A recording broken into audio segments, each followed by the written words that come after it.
지금 많은 사람들이 공황에 빠졌고 트럼프 대통령은 이제 협상하기엔 늦었다. 우리가 이기고 있다. 우리가 그들을 완전히 두들겨 팼다고 말했습니다. 하지만 그는 말을 바꿨어요. 물밑 접촉이 있었기 때문에 말을 바꾼 거죠. 협상을 하는 게 아니에요. 우리가 한 일은 좋아. 우리가 너희를 완전히 이겼어. 그러니까 항복해. 백기를 들어. 너희가 졌고 우리가 이겼어. 라고 말하는 거죠. 우리가 조건을 정하고 전쟁은 끝나는 거예요.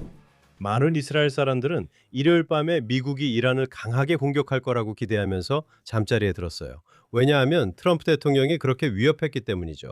그들은 월요일 아침에 일어나 보니 갑자기 미국과 이란 사이에 협상이 진행되고 있다는 소식을 들었어요. 루티, 무슨 일이 벌어지고 있는 거죠?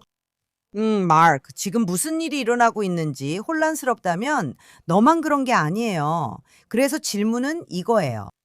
들어보세요. 트럼프 대통령이 이란, 즉 이슬람 공화국 이란에 사실상 항복하라는 48시간의 시한을 준 후에 뭐라고 말했는지 들어봅시다. 그렇지 않으면 어떻게 될지 아무도 장담할 수 없습니다. 그가 뭐라고 말하는지 들어봅시다. 우리는 지금 협상 중입니다. 그들은 마르코 JD와 그 일을 하고 있습니다. 우리는 여러 명의 사람들이 그 일을 하고 있습니다. 그리고 상대방도 합의를 하고 싶어 한다는 걸 말씀드릴 수 있습니다. 그리고 그 자리에 있다면 누가 안 그러겠습니까? 우리는 자유롭게 돌아다니고 있습니다. 우리는 원하는 건 뭐든지 할 수 있습니다. 그리고 아시다시피 오늘 우리는 세계에서 가장 큰 전기 발전소 중 하나를 공격하는 영광을 누릴 뻔했습니다. 그리고 한 번만 제대로 맞추면 그 발전소는 끝장입니다. 무너져 내리죠. 그리고 우리는 협상이 진행 중이라는 사실 때문에 공격을 보류했습니다. 그래, 그게 있었던 일이야, 루시. 정말 흥미로운 일이었어. 그가 구체적으로 요구한 게 있었어. 그는 만약 그들이 호르무즈 해협을 자유롭게 통과하는 것을 허락하지 않으면 이란에서 가장 큰 에너지 공급 업체를 공격해서 모든 전기를 차단하겠다고 했어. 그게 바로 위협이었지. 그리고 사실 그건 논리적이었어. 만약 그들이 엔지 전쟁을 하며 전 세계가 페르시아만, 즉 아라비아만에서 에너지를 못 얻게 막는다면 그도 이란으로 가는 에너지 차단할 권리가 있지. 하지만 그는 한 발 물러섰어. 그가 한 발 물러선 건 비선 채널이 있었기 때문이야. 한 발 물러선 건 그 비선 채널에서 나온 거였지. 그리고 그건 미국과 이란 사이에 뭔가 극비리의 대화가 오가고 있었다는 거야. 대중은 전혀 알지 못했지. 그리고 갑자기 대통령은 자신의 위협을 실행하지 않을 이유가 생겼어. 그는 합의의 가능성이 있다고 말했지. 그는 확신할 순 없지만 가능성은 있다고 했고 5일간 지켜보겠다고 했어. 맞아요. 그래서 당연히 이 전쟁을 지지하는 이스라엘인들, 즉 90%가 이란, 즉 이슬람 공화국으로부터의 위협을 제거하기 원하죠. 제가 꼭 강조하고 싶은 게 있어요. 우리는 이란인들이라고 말하는 걸 멈춰야 해요. 이란 국민과 이슬람 공화국은 같지 않아요. 하지만 우리는 또한 이슬람 공화국의 대리 세력인 레바논의 헤즈볼라와 계속 싸우길 원해요. 그런데 말이죠. 지금 많은 사람들이 공포에 휩싸여 있어요. 그리고 아마도 네타냐후 총리의 측근들 사이에서도 그럴 거라고 생각해요.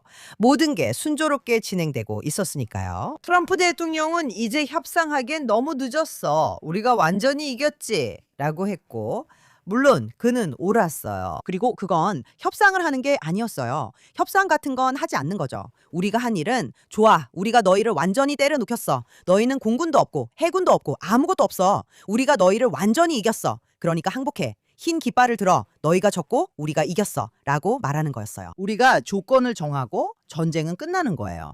하지만 그는 그렇게 말하지 않고 있어요. 그래서 그게 정말 걱정돼요. 실제로 그는 좋아. 우리 인원을 그쪽에 보낼게. 여기 우리 팀도 있어. 라고 했어요.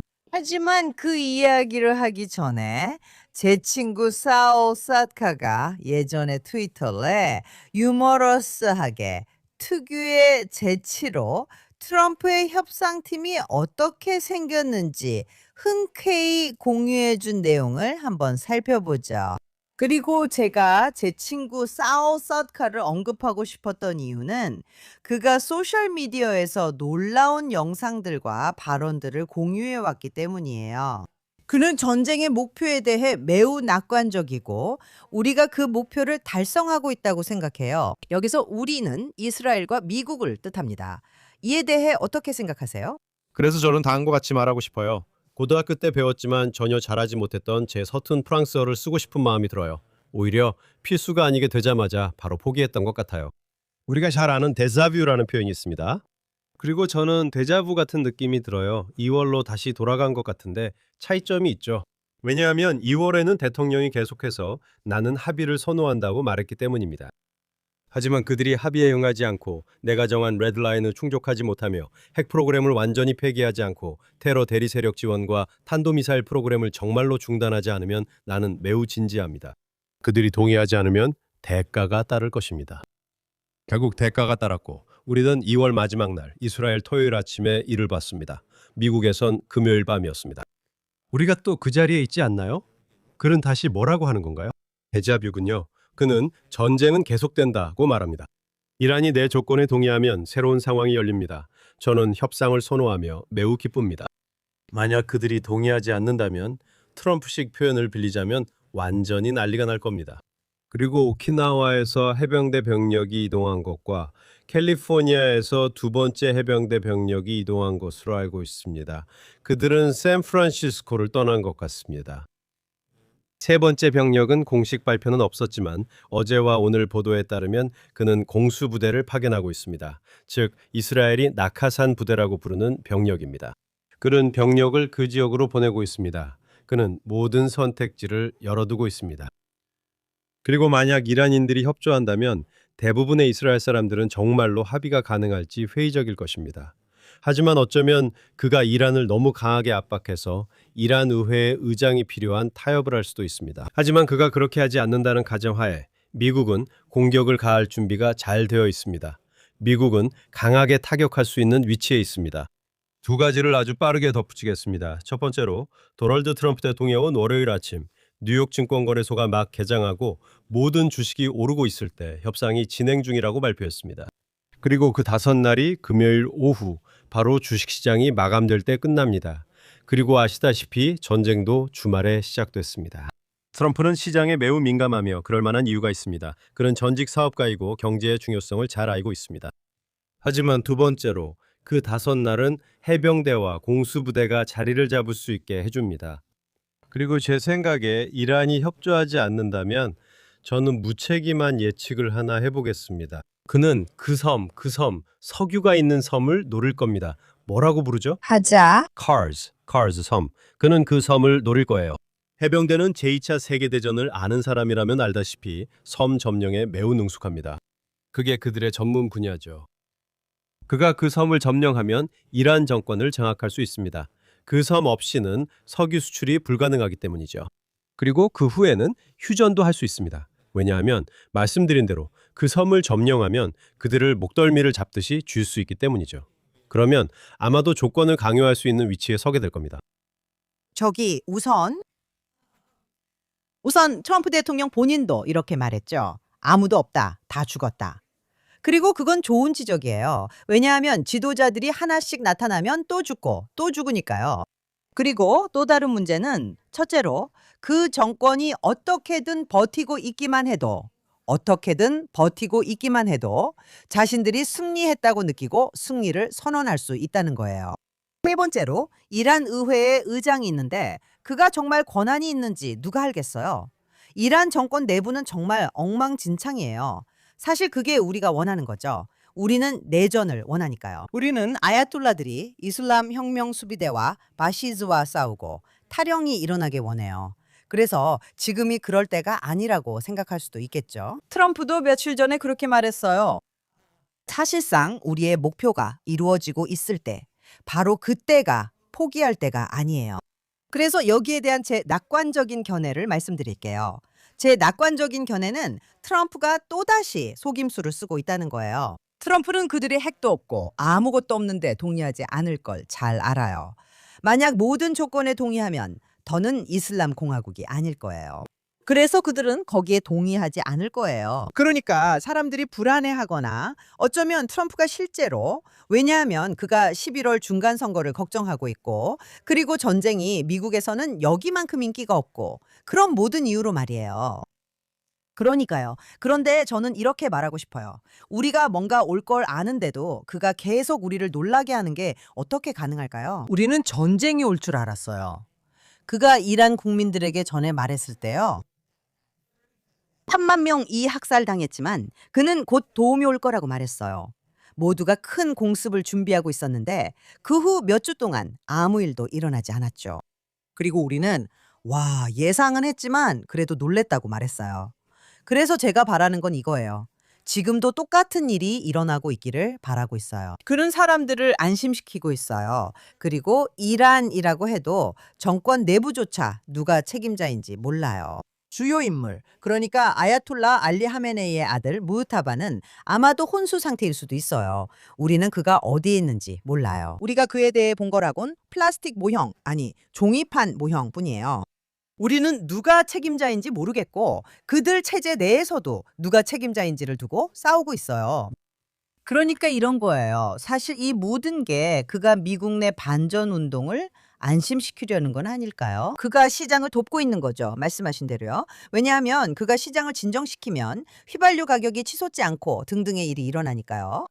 그리고 그동안 그는 이란 정권을 속이고 있는 거죠. 그리고 저는 그게 제 낙관적인 시각이라고 말하고 싶어요. 그리고 그 병력들이 이동하고 있는 것도 우리가 계속 전쟁이 시작되는 건 아니라고 말할 때 항공모함과 전투기들이 오고 있었던 것과 마찬가지예요.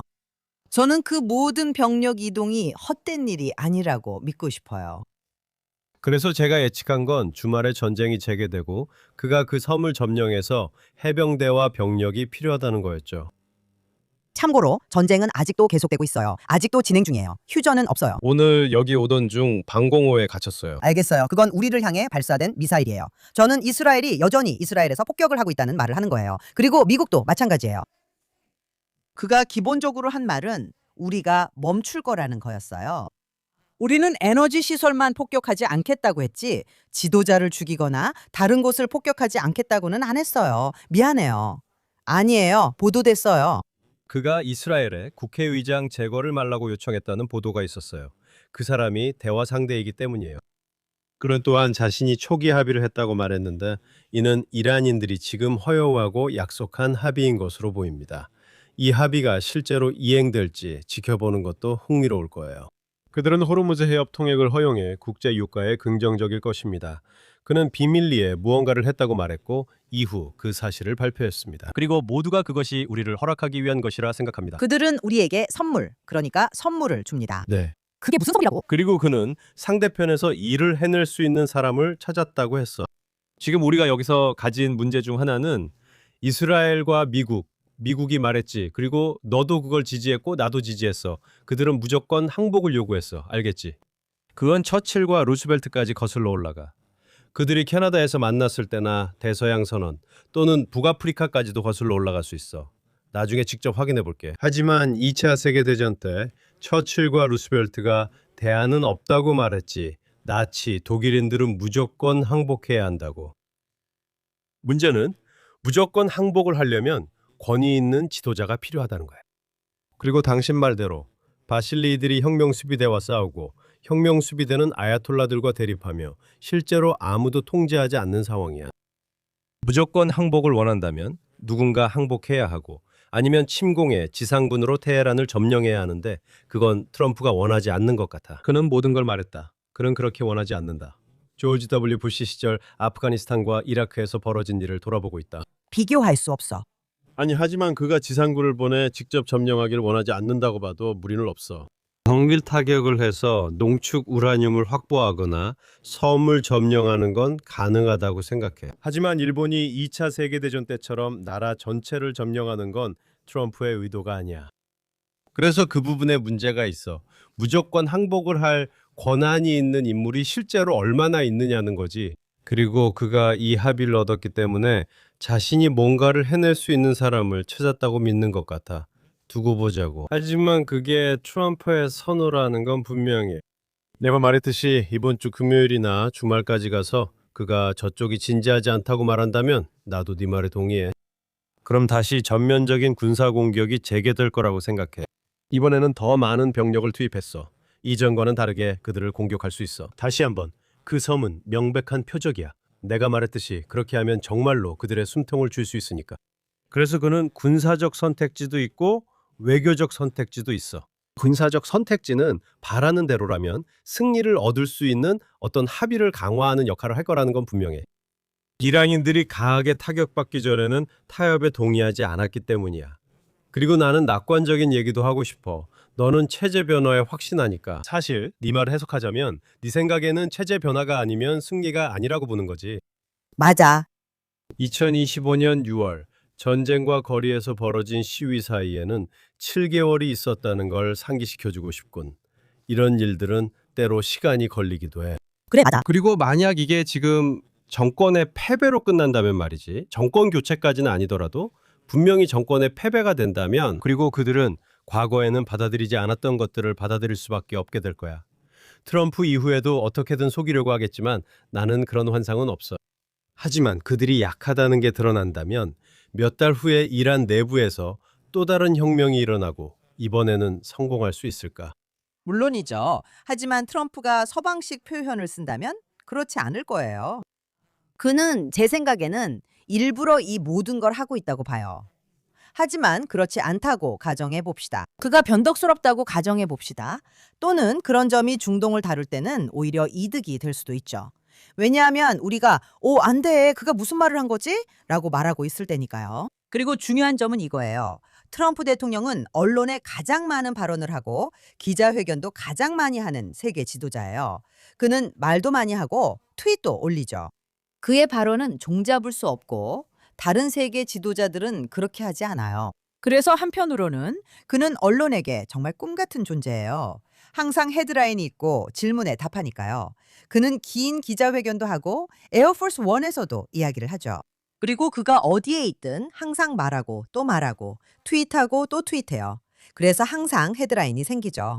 그런데 그게 우리를 혼란스럽게도 해요. 왜냐하면 우리는 왜 이렇게 5분마다 그의 상태를 확인하려는 경향이 있는 걸까요? 그건 마치 주식시장에서 내 주식이 오르락 내리락 하는 걸 지켜보는 것 같아요. 안 돼. 좋아. 안 돼. 좋아. 원래 그렇게 하면 안 되잖아요. 그리고 제 생각에는 사실 그게 우리뿐만 아니라 적들도 혼란스럽게 만든다고 봐요. 우리만 무슨 일이야? 라고 생각하게 하는 게 아니라 적들도 혼란스럽게 만들죠. 사실 그건 좋은 일이에요. 그래서 그가 처음 선출되기 전 첫 임기 때 아야톨라들이 그에 대해 말했던 게 있어요. 이와 관련해서 페르시아어로 된 여러 가지 번역이 있었죠. 그들은 저 사람이 미쳤다고 말했어요. 그리고 그건 좋은 일이었죠. 왜냐하면 그들이 그를 두려워했기 때문이에요. 그리고 그들은 그가 무슨 생각을 하는지 몰랐어요. 그리고 저는 그게 오늘날에도 사실이라고 생각해요. 하지만 중동에서는 그들에게 어떤 희망을 주거나 서구식 화법을 쓰는 것이 위험해요. 예를 들어 그들이 이것에 동의하고 저것에 동의하고 모든 것에 동의한다고 해도 사실 그들은 아무 것에도 동의하지 않는 거예요. 그들은 유대 국가와 미국을 말살하고 싶어 하지만 그건 그들이 할 수 없는 일이에요. 좋아요. 이제 그들이 얼마나 약해졌는지 알게 되었으니 지금이야말로 가속 페달에서 발을 뗄 때가 아니에요. 그러니 앞으로 어떻게 될지 지켜보죠. 하지만 더 중요한 질문이 있습니다. 그 부분을 여쭤볼게요. 아직 이스라엘의 역할에 대해 이야기하지 않았어요. 그리고 이란과 레바논 문제에 있어서 이스라엘이 트럼프 대통령의 방침을 어느 정도까지 따라야 하는지도요. 그러면 트럼프 대통령이 이란 정부와 합의를 하게 된다면요. 알겠죠. 현재 이란 정부와요? 알겠죠. 그의 대변인과 합의를 한다고 가정해 봅시다. 맞죠? 그리고 그건 대변인이 이미 트럼프에게 약속한 걸 이행했다는 가정에 기반한 거죠. 호르무즈 해협의 해상 운송과 관련해서 유가를 낮추기 위해서요. 그래서 같은 대변인이 더 큰 문제도 이행할 수 있지만 그게 가능한지는 확실하지 않습니다. 하지만 만약 합의가 이루어지면 다음 질문은 트럼프가 어디까지 할 수 있을지와 이란인들이 그 합의를 할 능력이 있는지입니다. 두 번째 질문은 트럼프가 자신이 여러 번 강조해온 레드라인, 즉 핵 프로그램, 테러 대리 세력 지원, 탄도미사일 등과 같은 부분에서 어느 정도까지 타협할 의지가 있느냐는 겁니다. 저는 그가 지나치게 타협하진 않을 거라 생각합니다. 일부는 가능해도 너무 많진 않을 겁니다. 그래서 그가 그 3가지 원칙에 대해 매우 강경하다면 이스라엘은 문제가 없을 것입니다. 이스라엘은 문제가 없을 것입니다. 그가 이스라엘이 원하는 것보다 더 타협하고 핵 문제는 잘하지만 미사일이나 대리 세력 문제는 잘 못한다면, 예를 들어 그렇게 된다면 제 생각에 이스라엘은 어쩔 수 없이 따라갈 수밖에 없습니다. 설명드리겠습니다. 우리는 분명히 파트너입니다. 그리고 우리는 전쟁 장관, 국무장관, 그리고 대통령 본인으로부터 이스라엘이 이번 작전에서 매우 훌륭한 파트너였다는 많은 칭찬을 받아왔고 실제로도 그랬습니다. 하지만 그들이 주도적인 파트너입니다. 그리고 저는 이란과의 전쟁에 관해서 만약 미국이 이제 휴전할 때라고 말한다면 이스라엘이 혼자서 계속해야 할 상황은 없다고 생각합니다. 그렇다고 우리가 그 합의를 받아들여야 한다는 뜻은 아닙니다. 우리는 만약 우리의 안보가 위협받는다면 행동할 권리를 보유한다고 말할 수 있고 앞으로도 그렇게 할 수 있습니다. 하지만 저는 만약 주도적인 파트너의 전투를 중단하겠다고 말한다면 이스라엘이 선택할 수 있는 여지가 많지 않다고 생각합니다.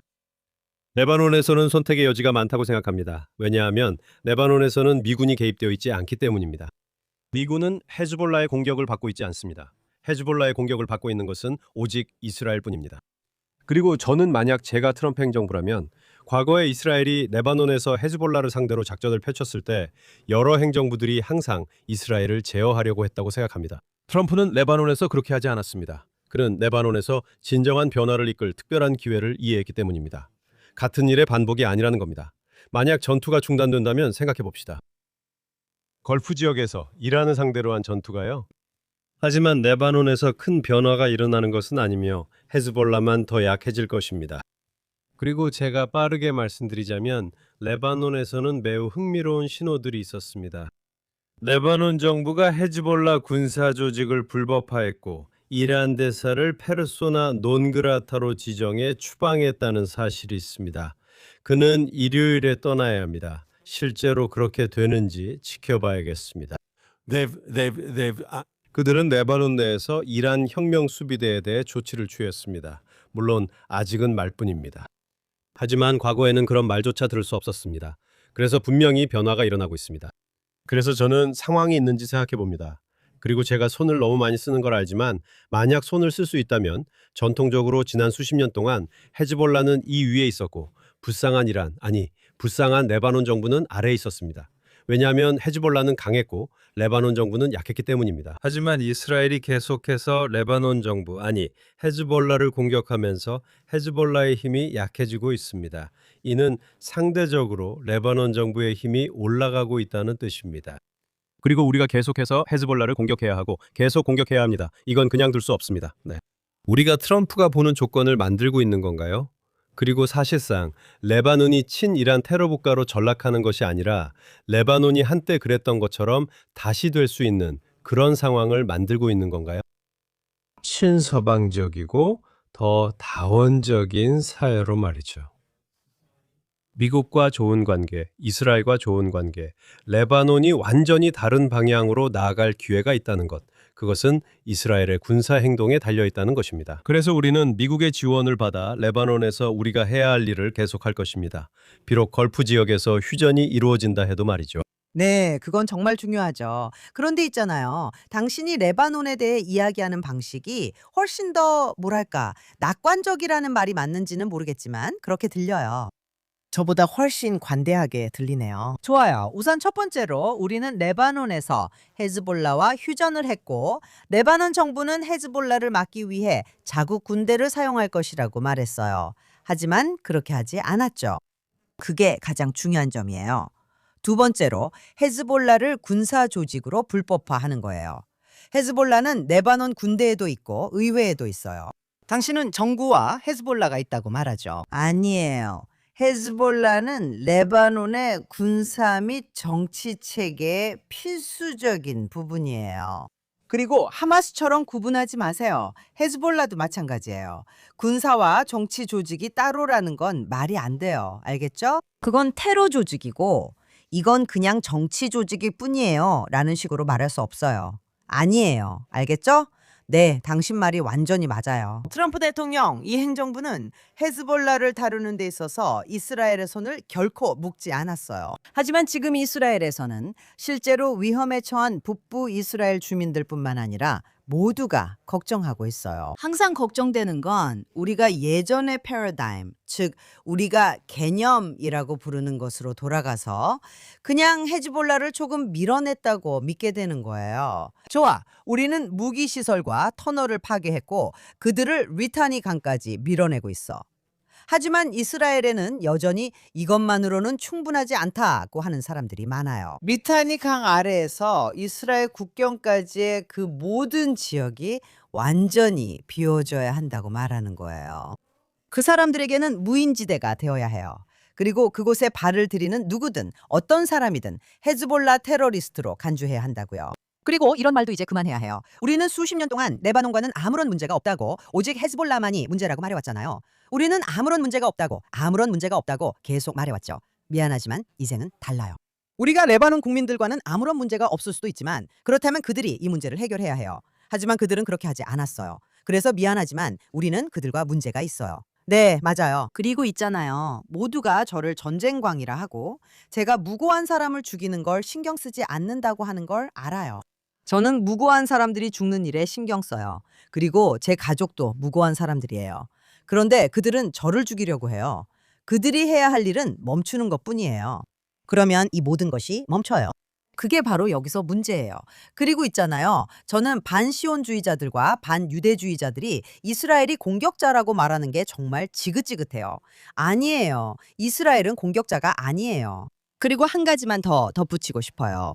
네타냐후 총리가 모두가 당황하는 것을 알아챘을 때였어요. 어머, 전쟁이 승리 없이 끝나버리는 건가요? 그는 이스라엘의 이익이 보호되도록 내가 확실히 하겠다고 말했어요. 그는 네, 저는 트럼프 대통령과 완전히 보조를 맞추고 절대 거스르지 않을 거예요. 라고 말한 거였어요. 하지만 여전히 이스라엘은 미국과는 다른 이익이 있어요. 그리고 그는 우리를 안심시키려고 했죠. 우리가 그것을 믿을 수 있을지는 시간이 지나면 알게 될 거예요. 제가 상기시켜드리자면 그가 가자지구 협상 이후에 여기 와서 크네셋에서 연설했을 때 트럼프는 네타냐후가 때때로 매우 까다롭다고 말했어요. 왜냐하면 네타냐후는 자신이 믿는 것을 위해 싸우기 때문이죠.